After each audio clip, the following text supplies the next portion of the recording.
Congressman Tulsi Gabbard is one of the very few demanding the full disclosure of Saudi ties to 9/11. Yesterday, she also called for ending U.S. military aid to the kingdom. She joins us tonight. Congressman, thanks so much for coming on. Thank you. This is one of those issues I don't think is partisan, doesn't need to be, shouldn't be partisan Absolutely in any not. sense.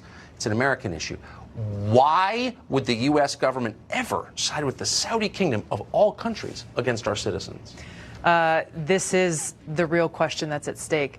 This story that we are hearing from the families of those who were killed on 9/11 pushes this issue to the forefront, where for so long leaders in our government have said, well, Saudi Arabia is our great ally, they're a partner in counterterrorism, turning a blind eye or completely walking away from the reality that Saudi Arabia time and again has proven to be the opposite. Yes. They're undermining our national security interests.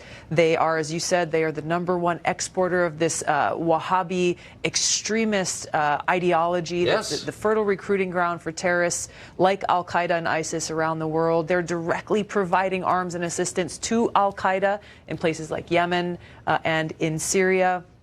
And as we are seeing here, it is our government, our own government, that is hiding the truth from Chris and Brett and the many other families of those who were killed on 9/11.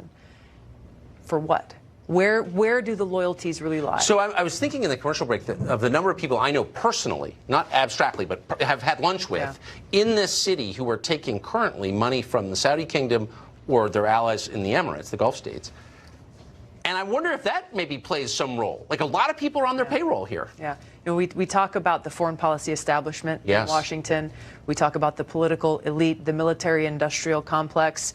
We hear things from some of those people. Well, you know, hey, we sell a lot of weapons to Saudi Arabia. So, you know, if we burn bridges with them, then who are we going to sell our weapons to? Where are we going to get that money from?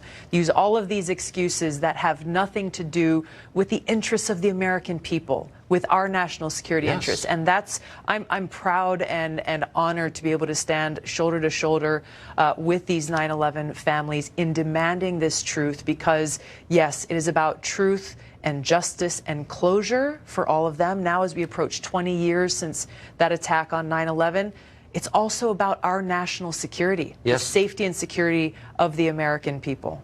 I'll never forget, right after 9/11, living here in the city of Washington, our airports were closed, all airports were closed in this country, and learning that chartered flights of Saudi citizens had been allowed with U.S. government approval to take off and run back to Saudi Arabia without being questioned by authorities here.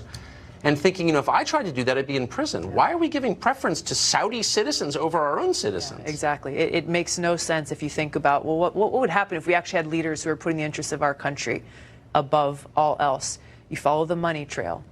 Follows back to the military-industrial complex. You look at how many of the think tanks here in Washington who send so-called experts to go and testify before Congress who are funded by Saudi Arabia to spout their talking points. You saw how the legislation that we passed in Congress, I was proud to vote for legislation that allowed families like Chris and Brett's to sue Saudi Arabia. Saudi Arabia trotted out all of their lobbyists to say why that would be so dangerous.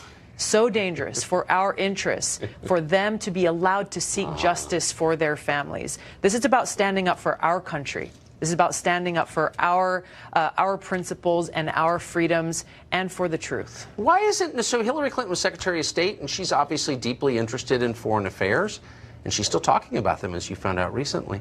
Why isn't Hillary Clinton leading the charge on something like this? That's a great question. One that is very current, though, is why am I the only presidential candidate standing with That's a good question. I'm serious.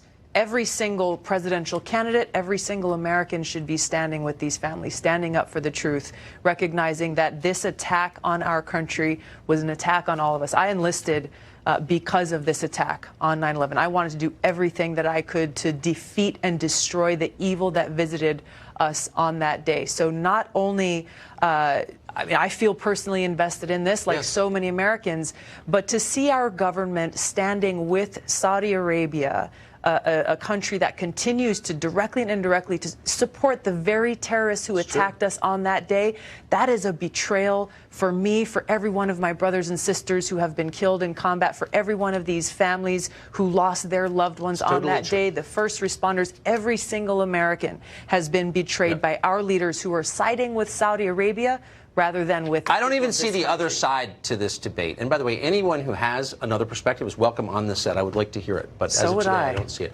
Tulsi Gabbard, thank you so much. Thank you. Good to see you.